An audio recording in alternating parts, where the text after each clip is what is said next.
so much for joining us today. I want to talk about emerging markets. I mean, obviously, over the last several decades, there's been an intense focus, or increased focus on emerging markets. Yet many investors, it still seems a scary proposition to engage in these markets, even though they account increasingly for over half of the world economy. I just want you to walk us through your view of how emerging markets are going to fare in both the short term and then also over the longer term. The situation for most emerging markets is changing. The last decade between 2003 and 2013 was a bit of a golden era for emerging markets. They were growing 5–6%. Their stock markets were giving returns even higher than US and advanced economies. But since last year, 2013, there has been a meaningful slowdown of growth in most emerging markets. So the question is it something cyclical or is it something more fundamental and structural? I think there are many explanations. First of all, for the last 10 years, there were a whole bunch of global tailwinds that were supporting emerging markets. China was growing 10–11%. Now it's growing only 6–7%. You had zero policy rates in the US, quantitative easing, and a flood of liquidity searching for yield in emerging market. However, slowly now, the Fed is going to finish tapering and is going to start raising rates. And you had also a commodity super cycle that rose the price of commodity exported by this emerging market. All these trends are over right now. The commodity super cycle is over. So part of the global tailwinds are becoming headwinds. Two, in the good years, emerging market got lazy. They did not do market-oriented structural reform. If anything, they moved towards state capitalism.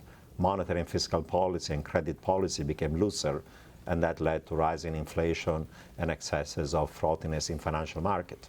And therefore now, a number of these emerging markets are fragile. The fiscal deficits, external deficits, vulnerability are financial and economic. So for the next 10 years, I would say you cannot generalize about emerging markets. Some of them will have the political institution to get their act together, to put their macroeconomic house in order, and to do structural reforms. India under Modi might be doing so, Indonesia under Jokowi, Mexico under the new president. Maybe in China, President Xi is going to be able to rebalance growth from too much investment to consumption and labor-intensive growth. So those emerging markets will have the institution and the leaders to successfully reform their economy are going to do well, and those that instead don't have those institutions are going to do much more poorly. So there'll be a whole spectrum of performances in emerging markets. Right, absolutely. You bring up the point to sort of differentiate and to not generalize. Let's actually swing around to two of the largest emerging markets in the world, China and India. Let's start with China. China obviously has sort of a, if you will, a love-hate relationship with the United States. On one hand, there's a massive amount of trade, obviously, between the two countries, and then this constant, as we see now, playing potentially even on the sidelines with Ukraine and the Middle East, a tussle, sort of amongst global sort of hegemonic power. What emotion between the sort of love and hate do you think will win out in the U.S.-China relationship over the long term?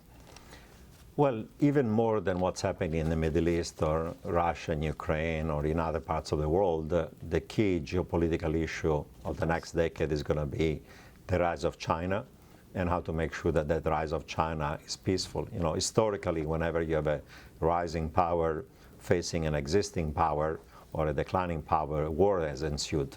World War I and World War II because of the rise of Germany facing Russia, United Kingdom, and France. In World War II, the rise of Japan facing a Pacific power like the United States. Now, history doesn't have to repeat itself and be disastrous if the tensions that are territorial in Asia between China, Japan, Vietnam, and other countries, and the confrontation with the US will take a military turn. And the benefits of cooperation, integration of trade, foreign direct investments are significant. And if you have a wise leader, of course, the relation between China and United States can be managed in an appropriate way, but it's a very delicate one because the future of the global economy depends on managing this relationship in a constructive and cooperative way, as opposed to something that leads to economic, financial, and trade conflicts, and eventually to political or military conflicts. And then over to India, obviously a country, uniquely positioned for exponential growth, both as a provider of labor and as a manufacturing hub. What will it take India, this is the question you hear so often, what will it take India to realize its full potential? Well, for the last 20, 30 years, China was the hare running at 10–11%, while India was the tortoise that was growing initially the Hindu rate of growth of 4%, and then it started to do some reform in the 90s that led to a spurt of growth towards 7%. But recently, again, lack of economic reform have led to slowdown of growth towards 4 or 5%. Now you have a new leader in India, a dynamic, who is willing to potentially do the kind of structural reforms that are needed to boost the economic growth of India. So conditional on this leader doing the right thing, you could see actually the growth rate of India accelerate towards 6-7%, if not higher, while fundamentally China cannot grow any longer 10%. The growth rate of China has been 7%, but probably over the next few years, the growth rate of China could fall towards 5-6%. So you could have a massive reversal that the tortoise becomes the hare and the hare becomes the tortoise, and maybe for the next 10-20 years, the growth rate of India is going to be faster than the one of China. Now, nothing is deterministic because India has to do painful political, economic, and financial reform. And by the way, if China does some of the reforms that are needed, they're going to avoid a hard landing. There'll be a slowdown of growth, but a softer landing. So those economic decisions that are going to be made by their leaders and by their own country and the political system are going to be radically influencing the relative success of China and India. In some sense, it's not a zero-sum game. It's not that if India succeeds, China is going to fail, or vice versa. In economic, we're not speaking in the global economy about rivalry between two firms. If different economies, US, Europe, Japan, China, in the emerging market, all do better, that's going to benefit of everybody. Economics and economic integration and trade and globalization is a positive sum game. It's not like wars or a conflict between two firms in which one wins or one loses. And we need that economic cooperation across countries to make sure that those benefits of trade, globalization, technology integration benefit all. That's one of the big challenges we face. Thank you so much, Dr. Roubini, for joining us today.